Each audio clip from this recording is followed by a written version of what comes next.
The chip bag is still the same size. The logo is still the same. The price is still the same. But there are 4 fewer chips inside. And you will never, ever notice. Not because you are distracted, not because you are careless, because your brain was never built to notice. This is one of the most profitable deceptions in the history of modern commerce. It requires no lying, it breaks no laws, and it is happening to you right now, at this exact moment, in your own kitchen. By the end of this video, every grocery store aisle will never look the same to you again. Marcus is 29. He works in logistics coordination for a mid-sized freight company in Columbus, Ohio. Marcus is good with money, not obsessively so, but thoughtfully so. He tracks his grocery spend in a notes app. Every week, the same brands, the same store, the same list. He is proud of this habit. It makes him feel in control. And that feeling of control matters to him because almost everything else in his financial life feels slightly out of control. His rent went up 9% last year. His health insurance premium climbed again. His student loan interest restarted after the federal pause ended. But groceries, Marcus has groceries locked. He knows exactly what he spends. Except on a Tuesday in March, something small shifts. His usual granola bars, the ones he buys every week, cost the same as always. But there are 8 bars in the box now, not 10. He does not notice. Nobody at that register notices. Nobody is meant to. Marcus will not notice until 3 months later when he buys a box of the same bars at his sister's house. And he eats 3 before he is full, instead of his usual 2. He does not put it together. He just thinks he was hungrier than usual. Here is the question that Marcus cannot answer yet. If the product changed, the price stayed the same, and nobody told him, was he robbed? The term is shrinkflation. It was popularized by economist Pippa Malmgren in the early 2000s, though the practice itself is decades older. The definition is straightforward. A company reduces the size, weight, or quantity of a product while keeping the price the same. The consumer pays the same. They receive less. The practice is entirely legal. No regulation requires a company to maintain its product size. They only have to print the correct weight on the label, which they do. But the psychology that makes shrinkflation work has nothing to do with law. It has everything to do with how the human brain processes price versus quantity. Price is salient. It is a single number. It is easy to remember and easy to compare. Quantity is abstract, ounces, grams, milliliters. Your brain barely registers them. Researchers at the University of Florida found that consumers are exponentially more sensitive to price increases than to equivalent quantity reductions. The pain of paying more is immediate. The awareness of receiving less is almost non-existent. Evolutionarily, this makes sense. For most of human history, prices did not exist. Barter was visual, physical, immediate. You could see what you were getting. The abstract concept of unit price per gram is brutally modern. Our brains are simply not calibrated for it. And companies know this, not in a sinister boardroom way, in a quietly, methodically, data-tested way. Shrinkflation is not a conspiracy. It is an optimization. The mechanics work through a concept called price anchoring. The original price becomes the reference point in your memory. As long as the number on the shelf label stays the same, your brain signals, no change, safe, normal. The package design reinforces the illusion. Same logo, same colors, same shelf position. Every visual cue tells your brain, this is what you always bought. Your brain agrees. Your brain is wrong. There is a secondary mechanism at work too, unit size ambiguity. Manufacturers do not just reduce quantity, they also redesign packaging to disguise the reduction. Thicker bottle bases, concave jar bottoms, wider packaging that contains less actual product. You are not irrational for missing this. You are human. Your brain is doing exactly what it was designed to do: conserve cognitive energy and trust familiar signals. The grocery store is the obvious place to look, but shrinkflation is not confined to food packaging.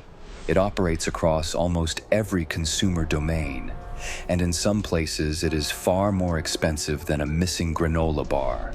In 2022 and 2023, consumer advocacy groups cataloged over 3,800 products in the United States that had quietly reduced in size without price reductions.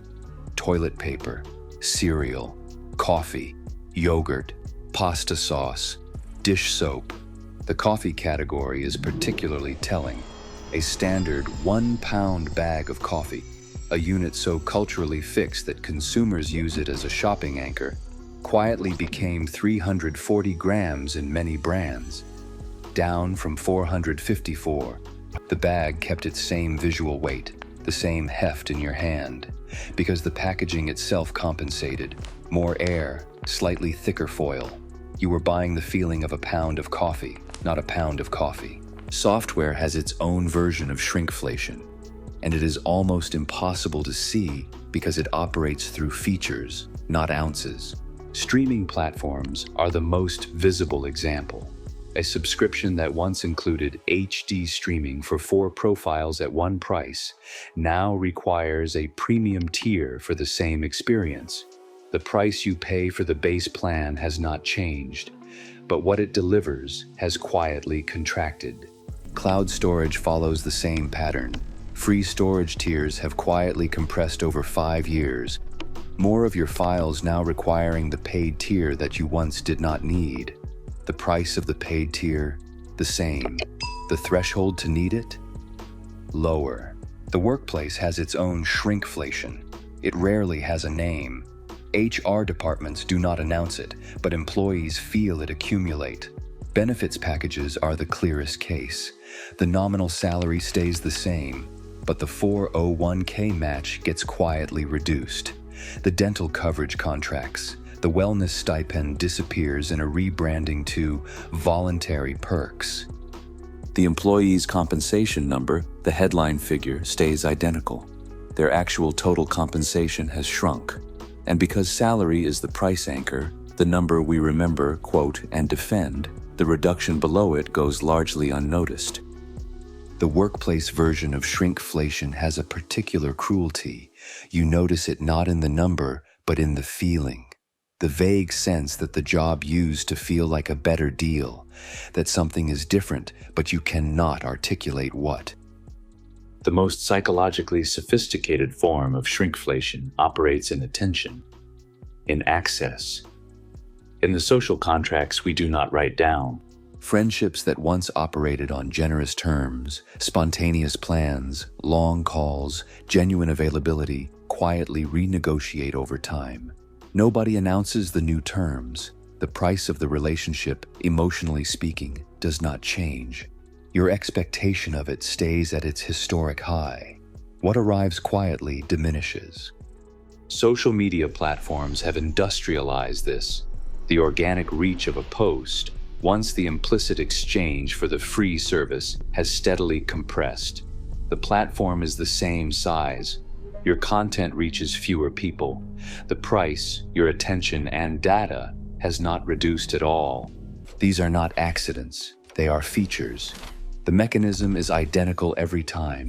Hold the visible signal constant. Reduce what flows beneath it. The average household in the United States spent approximately $5,700 on groceries in 2023. If 12.5% of that spend was effectively shrinkflated away, that is $712 paid for products that were no longer what they appeared to be. Over 10 years, compounding modestly, that figure approaches $9,000. For most households in the 22 to 35 age bracket, that is a car payment, a semester of tuition, the down payment deposit on a first apartment.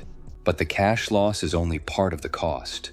The more expensive cost is cognitive, and it compounds in a different way. Person A, call her Priya, understands shrinkflation. She calculates unit price automatically. She notices when a 500 milliliter bottle becomes 450 milliliters. She adjusts her mental model of what fair value looks like. Person B, call him Daniel, is Marcus.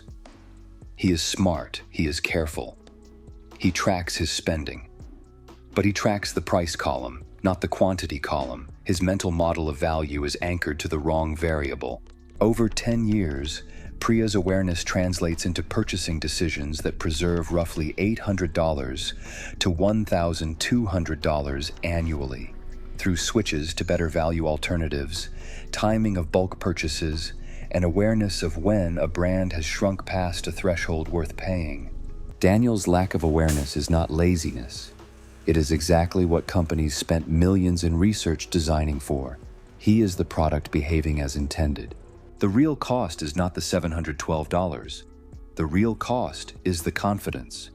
The false confidence that you are managing your money carefully when the game you are playing has quietly changed the rules.